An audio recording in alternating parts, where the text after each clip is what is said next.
Ok, então vamos outra vez voltar um bocadinho atrás e dizer assim: epá, como é que isto se vê em termos de graus de liberdade? Não é? A equação não é assim tão complicada, mas é útil perceber isto em termos de graus de liberdade, porque é o mais geral. Então, em termos de graus de liberdade, é assim: nós temos três equações de movimento, que são F igual a ma. Para qualquer ponto, temos três equações.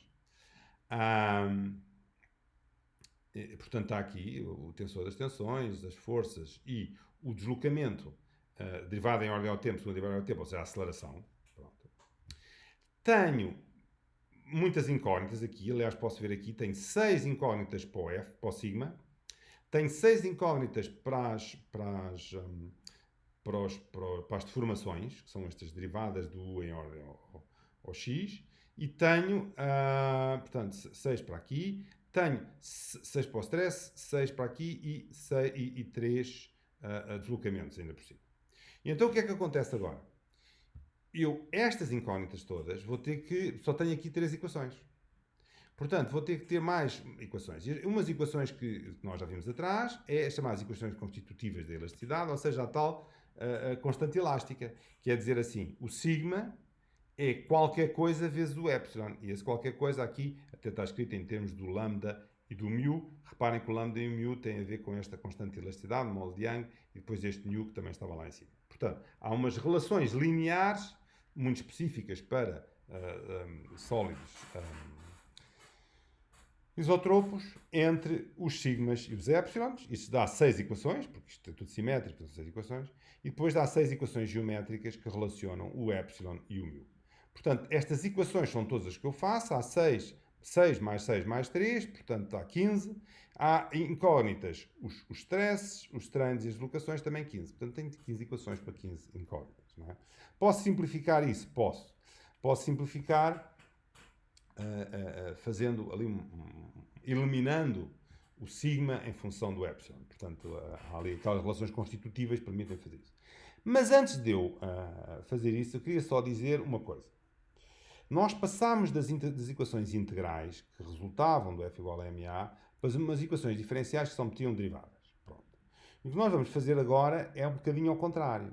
É dizer assim, então, mas eu se tiver aqui uma chamada função de prova, este delta aqui quer dizer assim, se eu variar infinitesimalmente estas deformações, o que é que vai acontecer aqui a esta coisa? Ou nós sabemos que esta equação é zero, posso multiplicar por delta U, integrar sobre o volume, isto dá sempre zero. A gente já sabe que esta equação é zero. A gente agora não estamos aqui a tratar de problemas que variam no tempo, temos só problemas estáticos. Mais uma vez, esta integração de volume, posso virar a integração por partes ao contrário, e o que vai acontecer é que eu tenho aqui uma derivada vezes uma função, isto dá um menos um integral, que é a função vezes a derivada do outro. Mais coisas que acontecem até por partes, não é? Mais coisas que têm a ver, mais coisas que têm a ver com as tensões nos extremos, em x2 e em x1, entre aspas. Pronto. Isto é uma coisa um bocadinho genérica, não é? Mas é que derivada vezes função, integral disto é menos integral da função vezes a derivada, mais as condições fronteiras aqui desta coisa. E, portanto, olhando para aquele integral lá de cima, obtemos aqui esta expressão em baixo, que é uma expressão que envolve este sigma transposto. Epá, é só uma maneira de não andar sempre a carregar com os y, quando a gente quiser mesmo saber tem que ir lá pôr quais são os índices, mas enfim, é um sigma vezes o epsilon variando, e depois deste lado é uma coisa que é o t, que vem daqui, vem do teorema de Gauss, ou da integração por partes, e depois uma coisa que é a força, que vem dali vezes isto. Está bem?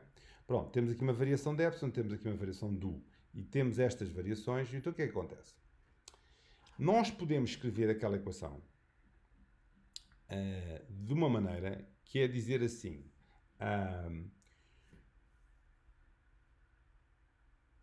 a solução das equações diferenciais vai ser aquela que torna esta função que aqui está insensível a pequenas variações do U. Mas cuidado, porque são variações do U campo. Não é chegar ao U e dizer assim, ponho junto um bocadinho. Não, não. É o campo do U que varia por toda a parte, e em particular as variações são tais que obedecem às condições fronteiras. Isto é, se em algum sítio eu souber que o U é fixo, então este delta U tem que ser zero. Está bem? Portanto, por isso é que se chama cálculo variacional. Eu vou fazer uma variação de uma função. Tenho uma função e faço uma função que é Aliás, faço para toda e qualquer função que é ligeiramente parecida com aquela, mas com certa variação. E o que eu posso demonstrar é que aquelas equações de cima são iguais a estas equações de baixo, isto é, obtém-se as equações de movimento se este π, digamos, esta função esquisita, este integral esquisito, for o mais independente possível de ΔU, e em particular não é só independente de ΔU, for um mínimo.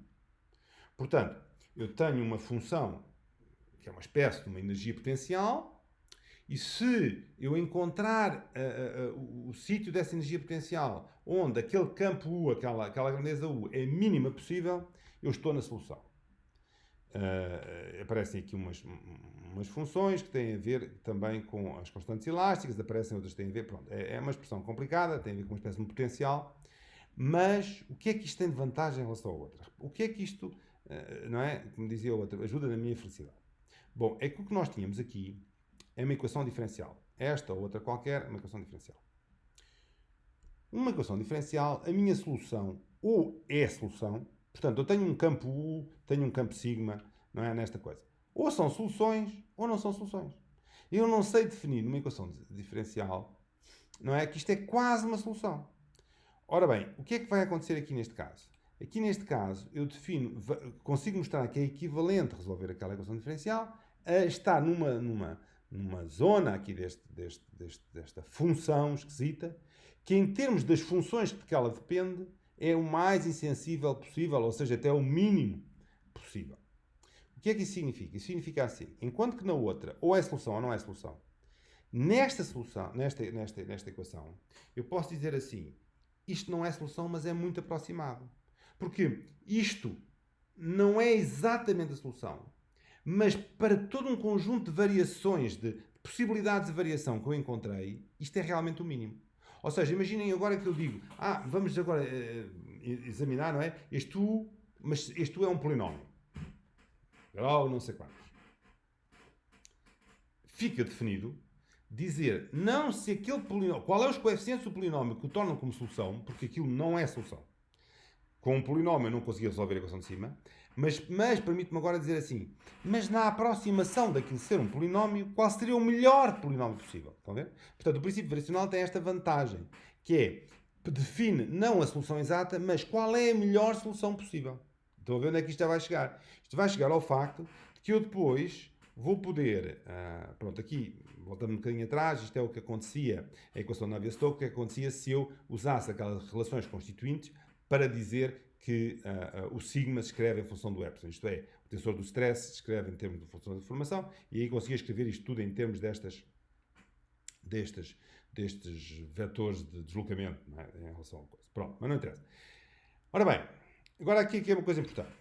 É assim, tudo isto era para nós termos equações para os elementos finitos. E os elementos finitos são uns tetraedros, qualquer coisa desse género, não é? Onde nós lá dentro resolvemos mesmo as equações. Ou dentro daqueles tetraedros pequeninos, nós tínhamos uma equação diferencial e tínhamos uma solução exata. Mas a solução exata não existe do ponto de vista analítico. Portanto, tínhamos que andar a fazer integração numérica, dividindo por pontinhos ainda aquilo que era aquele elemento finito. Ou então, para aquele elemento finito, dizemos que é uma boa coisa descobrir não a solução exata, mas a melhor solução possível. E qual é a melhor solução possível? É, dentro de uma classe de soluções, qual é aquela que minimiza o potencial? Porque não é, nós dizemos que a solução exata será o mínimo absoluto. Se eu puser uma coisa com muitas variações possíveis, eu vou buscar o mínimo disto, deve ser perto do outro mínimo absoluto. Não é exatamente, mas é perto. Portanto, permite-me aqui definir uma solução que ainda é analítica, mas é aproximada.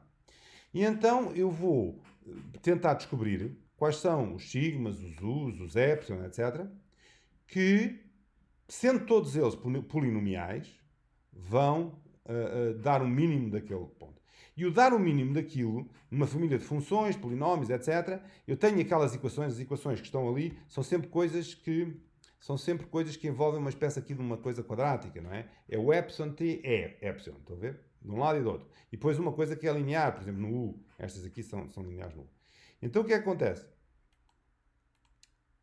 Eu vou poder escrever, pelo menos as coisas quadráticas e as coisas lineares, enfim, de uma maneira coisa, como aquelas funções como uma espécie de uma matriz que multiplica os u's, os epsilons e os sigmas à esquerda e à direita, portanto, que é para dar uma coisa quadrática.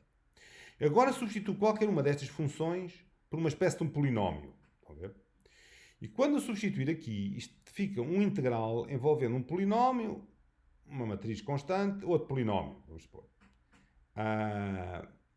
Portanto, vai ser uma função que na realidade fica uma função apenas quadrática do A0, A1, A2, A3. E quando eu disser qual é o mínimo, na realidade eu só tenho que calcular o mínimo de uma função quadrática do A0, A1, A2, A3. E isso já é uma solução analítica. Portanto, dentro do elemento finito, eu vou expressar tudo em termos de um polinómio, depois de encontrar os coeficientes desse polinómio que minimizam o potencial ali dentro e não encontrar a equação exata dentro do elemento finito, mas a melhor aproximação enquanto polinómio para essa portanto, era impossível fazer elementos finitos para, a gente chama, operadores que não permitem esta passagem para a equação integral, porque, por simplesmente, dentro do próprio elemento finito, a gente também tinha que resolver uma equação que era insolúvel, só era solúvel numericamente. Então tínhamos a discretização, dividindo aquilo por elementos finitos, e depois uma discretização dentro do elemento finito para perceber. Era impossível, não é? Assim não. Assim, dentro do elemento finito, nós temos uma solução analítica. Não é a solução perfeita, mas é a melhor possível dentro desta classe de funções. Pronto. E agora, como é que nós construímos esta classe de funções? Dizemos assim, bom, eu tenho o meu elemento, neste caso, até por acaso, estamos a pôr aqui um paralelepípedo, e este paralelepípedo vai, na realidade, deformar-se. Vai, na realidade, representar stress, que depende da posição. Então, o que é que eu faço? Eu digo assim, qualquer função que eu queira representar neste meu paralelepípedo, isto é uma coisa que se chama aqui elementos isoparamétricos, que é assim, eu vou parametrizar todas as funções em função destes ietas, que estão todos entre menos 1 e 1. E depois o que é que eu vou dizer? Vou dizer assim, o que é que eu tenho que fazer? Eu digo assim, isto é um elemento, nos nós, a minha função é conhecida. Portanto, se eu tiver 10 nós, eu tenho 10 valores para a função. E isso são as incógnitas do problema comum geral, mas são essas 10 incógnitas. Cá dentro, que solução é que eu vou obter? Cá dentro eu vou dizer assim, a minha função é o produto de um polinómio vezes a função nesse nó. Portanto, eu tenho um polinómio vezes a função num nó, mais outro polinómio vezes a função no outro nó, mais outro polinómio, etc. E como é que são estes polinómios? Estes polinómios são estes, são coisas que dependem destas grandezas eta e que são, neste caso, por exemplo, polinómios em que se oculam. Ou, enfim, produto dos que não é? De um para os outros. Portanto, o que é que eu vou fazer? Vou dizer assim, o que é desconhecido quando eu tenho um elemento finito? São os valores dos campos, não por toda a parte, dentro do elemento, não. Só nas extremidades, nos nós. Se eu souber os valores nos nós, eu vou fazer uma interpolação cá dentro e essa interpolação vai-me dizer como é que o campo é lá dentro. E depois vou obter uma equação aproximada aí dentro. Bom, ok. Portanto, isto era uma explicação, digamos, um bocadinho muito sumária, necessariamente. O tratamento matemático dos sistemas de elementos finitos, etc.